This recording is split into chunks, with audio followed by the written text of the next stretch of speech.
తప్పు చేస్తే క్షమించేది లేదు. కలెక్టర్ల సమావేశంలో ముఖ్యమంత్రి చంద్రబాబు.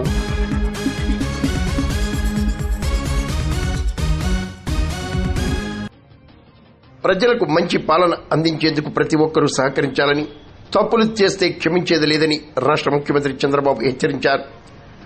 బుధవారం కలెక్టర్లు, మంత్రివర్గ సహచరులతో నిర్వహించిన సమావేశంలో చంద్రబాబు మాట్లాడారు.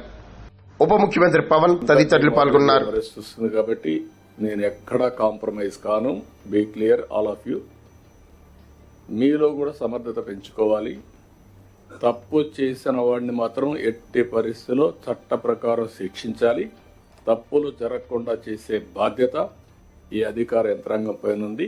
ఆ విషయం మీరు అందరూ నోట్ చేసుకోవాల్సిందిగా మరొకసారి మిమ్మల్ని అందరినీ కోరుతున్నాం. ఎందుకంటే మన బ్రాండ్ దెబ్బతినింది 5 ఏళ్ళు.